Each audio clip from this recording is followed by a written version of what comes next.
Welcome to the Deep Dive, your shortcut to being well-informed.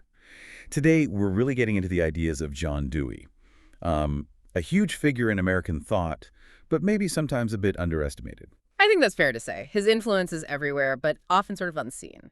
So our mission today is to unpack his big idea, democracy as a way of life, and how this wasn't just, politics for him. Exactly. It wasn't just about voting or government structures. For Dewey, democracy was this dynamic ideal, something that should really permeate every single part of human experience. From philosophy to just how we live day to day. Right. From metaphysics right down to practical stuff. And that's what we'll explore, how he kept connecting things that seem far apart, like education or art, back to the problems and the potential of democratic societies. It runs through everything he thought about. And he actually said himself, didn't he, that any good social theory needs to be grounded in a comprehensive philosophy. So we're going on quite a journey through his thinking. We are. It's a really diverse intellectual landscape. It sounds fascinating. I think you'll find some surprising connections here about how deep these philosophical ideas actually run in our everyday lives. Definitely. Okay, so to really get Dewey, we need to go back to his birth year, 1859. And wow, what a year that was. It really was something. You had Darwin's Origin of Species hitting the shelves. Mills on Liberty, Marx's critique of political economy. I mean, talk about an intellectual earthquake. Absolutely. And into this ferment, Dewey's growing up in Vermont. His dad was a staunch Republican, apparently had this dry wit too. There was an ad for his store. Something like, To secede or sow seed, that's the question. Classic. yeah. So his first real philosophical spark came at the University of Vermont. He studied Kant under Professor H.A.P. Torrey. Kantian philosophy. That's about how our minds shape experience, right? In essence, yes. How we actively structure our understanding of the world. And Torrey, though described as constitutionally timid, was apparently quite skilled at adapting Kant. He used it to kind of shore up Christian beliefs, deflecting Darwinism while still claiming the sort of immediate access to higher truths. Dewey called it a revolution in his thinking. Interesting. But then he shifts again, doesn't he? He goes to Johns Hopkins, then Michigan, Yeah. and really dives into Hegelianism. He does, yeah. Heavily influenced by George S. Morris. Now, Hegelianism, think of it as seeing everything as interconnected. Mind, world, history, it's all part of one big unfolding process. Okay. Morris called his version organic idealism, the idea that the subject, us, and the object, the world, aren't separate but in an organic relation, like different parts of the same whole connected to a sort of universal self or universal will. And Dewey bought into this. Initially, yes. He felt this absolute idealism offered a more, let's say, rational argument for Christian belief than Torrey's intuitionism. And you can really see how this early idealism tapped into something deep in Dewey. He talked about this craving for a through-and-through universe, a world with inherent meaning, where, as he put it, man could be morally at home. That makes sense, finding purpose. Exactly. You see it in an early essay, Ethics and Physical Science, from 1887. He's defending humanity as a divine image against these emerging evolutionary naturalists who seem to be stripping purpose out of the universe. That need for meaning was a huge driver for him. But he didn't stick with strict Hegelianism forever, did he?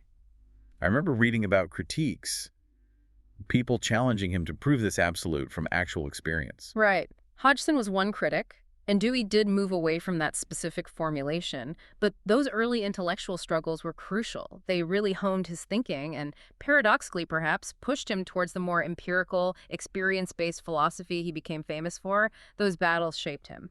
Okay, so speaking of shaping influences, Yeah. let's talk about a really personal one. His marriage to Alice Chipman in 1886. She sounds like quite a force. Oh, definitely. Alice Dewey.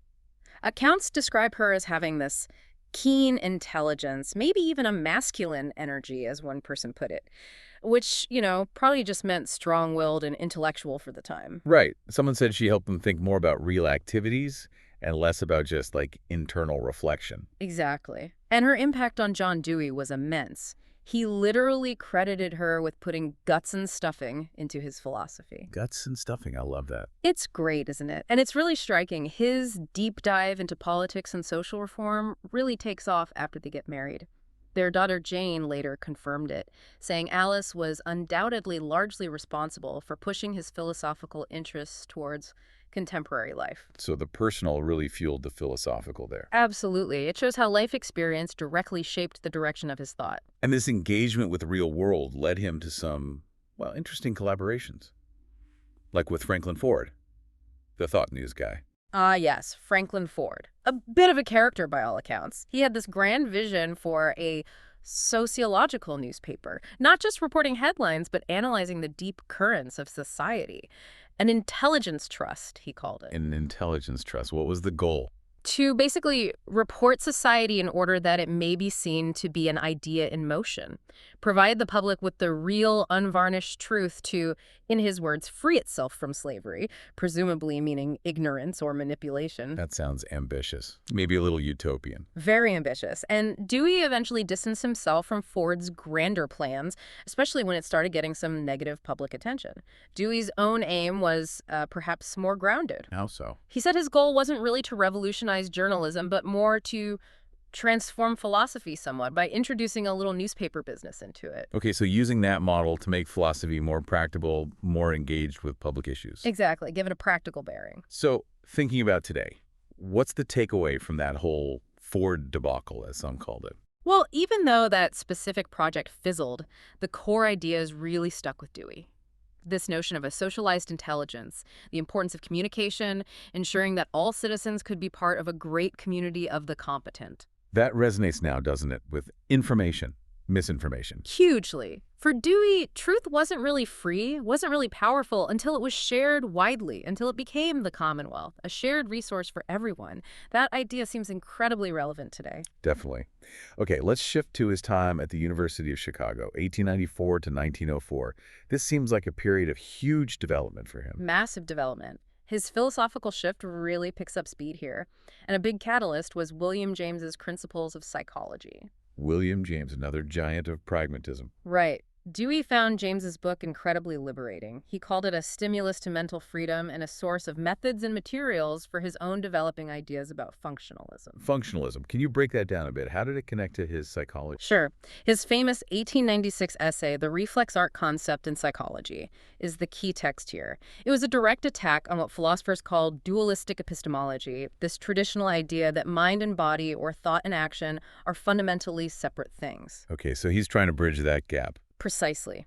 He argued that stimulus and response aren't separate events in a chain. They're teleological distinctions, parts of a single, ongoing, purposeful coordination between the senses and motor actions. Teleological meaning. Purpose-driven. Yes. Think of his example. A child reaching for a candle flame. It's not just see light, touch flame, feel pain. It's one integrated experience. Seeing of a light that means pain when contact occurs. It's all one coordinated act of interacting with the environment. Ah, I see. It's a continuous loop of experience and adjustment. Exactly. And this view of experience as an active, integrated process has huge implications for how we think about learning. Which brings us to his education revolution. If experience is this active process, how did that change what should happen in a classroom? Well, he watched his own kids, and he became convinced that the basic way children experience the world isn't fundamentally different from adults. But traditional schools demanded passivity, docility, right? Yeah, sit still, listen, repeat. Whereas adults, when they learn effectively, engage in personal inquiry. They grapple with problems. So Dewey wanted to psychologize the curriculum. Meaning, align it with how kids actually learn. Yes.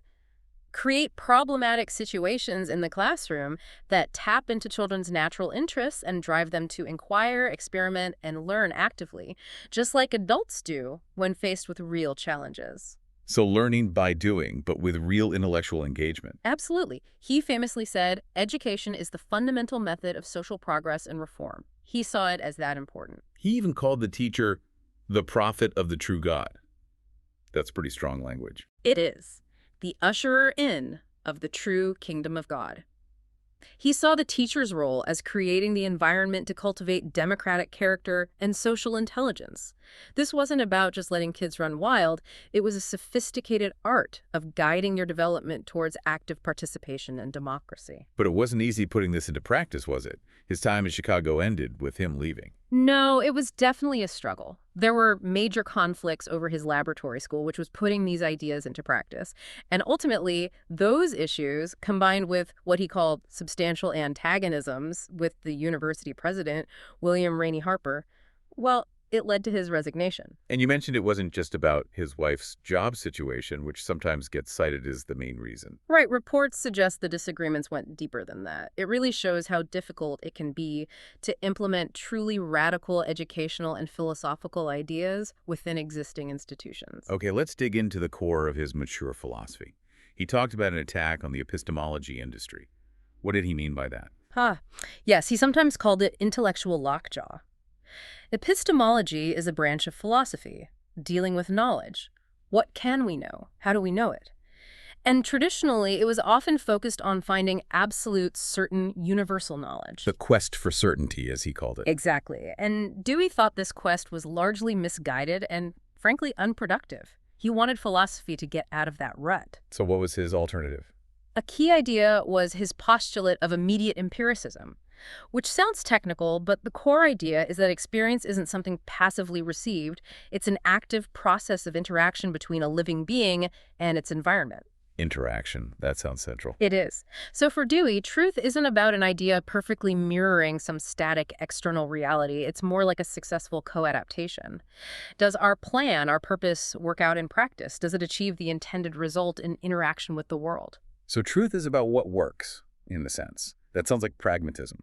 It's definitely a core tenet of his pragmatism. It makes philosophy active, experimental, focused on solving problems in the real world, not just contemplating abstract certainties.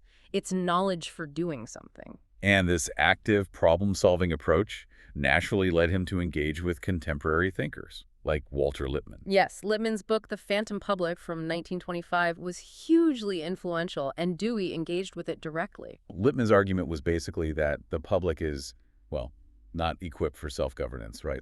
Easily manipulated. Pretty much. Lippmann argued the average citizen was ignorant, swayed by symbols and propaganda, the manufacturing of consent, rather than rational thought.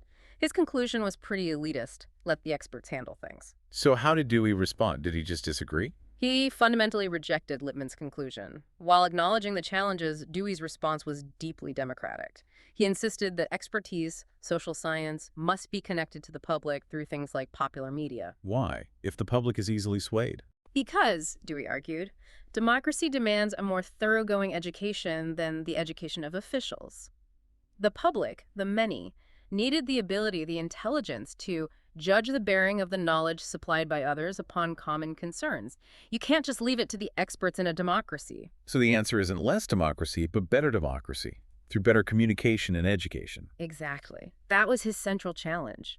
How do we turn this vast, complex, great society we live in into a genuine, great community? And how do you propose doing that? By finding ways to organize this scattered, mobile, and manifold public so it could recognize itself and define and express its interests. And for him, this came down largely to improving communication of meanings. He saw it primarily as an intellectual problem, a problem of shared understanding and collective intelligence. That feels incredibly relevant today, with social media and fragmented information. Absolutely. How do we build that shared understanding needed for a functioning community? It's a Deweyan question for our times. Okay, moving into his later years, the 30s and 40s, he got quite involved in political activism, didn't he? He did. He strongly believed in working within the system, actually. He called electoral politics the best political weapon for American radicals. Interesting. Not advocating for revolution, then. No. He had a famous line, "Powers that be reign only by the complicity of those whom they rule." So change comes through democratic means by withdrawing that complicity. He developed a sort of Jeffersonian socialist critique of top-down state socialism. Jeffersonian socialist, what did that look like? He advocated for forms like guild socialism, emphasizing worker control, decentralization, essentially a socialism that is not state socialism, power distributed, not concentrated. And he specifically called himself a socialist Democrat, not a democratic socialist. What was the distinction there? It's subtle but important for him. He felt democratic should describe the result the character of socialism once achieved, not just the political method used to get there. It highlights his consistent focus on participatory democracy being embedded throughout society, not just in the political process. That commitment to democracy also informed his anti-totalitarian stance, which led to that famous debate with Leon Trotsky. Right, in Mexico in 1938, they clashed publicly over means and ends in revolution. Dewey found Trotsky to be a fanatic, but still called the encounter the most interesting single intellectual experience of my life. Why so interesting, if he disagreed so strongly? Because it forced him to really sharpen his critique of the idea that some historical law dictates the means you have to use to achieve change. He saw that kind of thinking as dangerous, leading to fanatical and even mystical devotion that could justify terrible actions. Ends don't justify all means, for Dewey. He also championed cultural pluralism, didn't he? Rejecting the melting pot idea. Yes, strongly. He believed in a unity that came from difference, not from erasing it.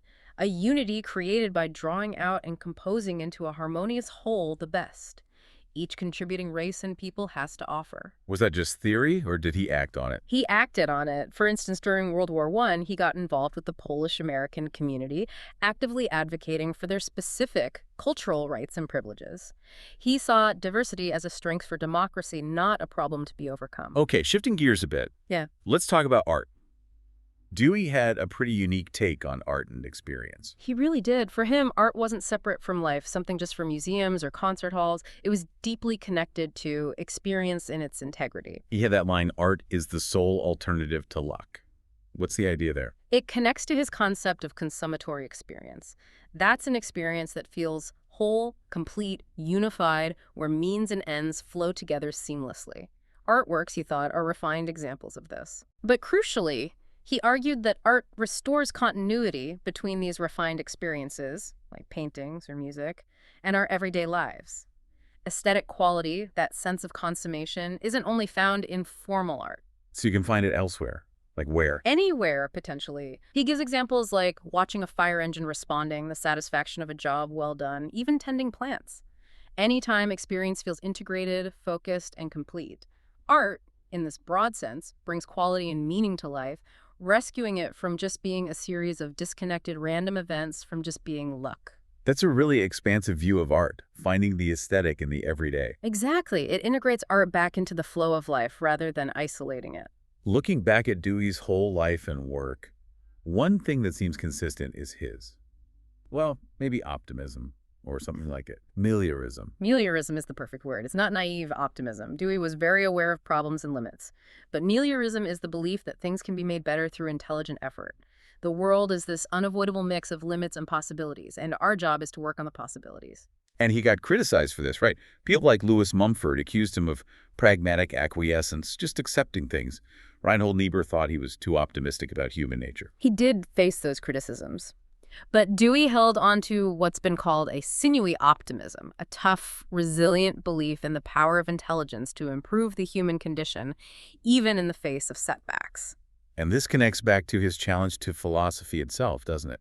To give up that quest for certainty. Absolutely. He urged philosophy to embrace the real uncertainty and contingency of the world. He called for a Copernican revolution in thinking. Like Copernicus shifting the center of the solar system. Kind of. Shift the focus. Instead of searching for fixed, eternal truths, use intelligence as a tool to understand possibilities, weigh probabilities, and guide action to make things better. It's about exchanging theoretical certitude for a gain in practical judgment. And he saw danger in claiming absolute certainty. He did. He provocatively suggested that claiming to possess first and final truths is ultimately an appeal to final arbitrament by force. If you believe you have the truth, you might feel justified in imposing it on others. Uncertainty, for Dewey, was actually crucial for democracy and tolerance. Wow. That's a powerful thought.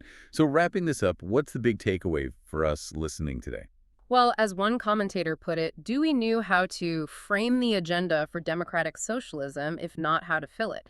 He saw the problems, the obstacles, very clearly. But he didn't see them as permanent roadblocks. Exactly. He was deaf to the protestations that these obstacles were immovable. His message, perhaps best captured in his own reflection, is profound. He said something like, Spending 40 years wandering in a difficult time, a wilderness like that of the present, isn't inherently tragic. Unless you convince yourself that the wilderness is the promised land. Right. Unless you give up striving for something better and just accept the current difficulties as the best we can do. It's a call to keep working, keep using our intelligence, keep aiming for that promised land of a better society. So it leaves us with a real question, doesn't it? Given all the complexities we face now, climate change, inequality, political division. A huge question. How can Dewey's vision, this idea of a truly participatory democracy where everyone is involved in shaping their communities and society, Mhm. how can that guide us through our wilderness today? What would it actually take, practically, to liberate the energies of all our citizens, as he put it, to work together towards that good society? And what role does that continuous, intelligent questioning and problem-solving play? Those are the enduring Deweyan questions, I I think. definitely something for all of us to think about. How does Dewey's vision of democracy as an active, evolving way of life, shaped by all of us, resonate in your own life, in your community? Keep asking those questions. Stay engaged.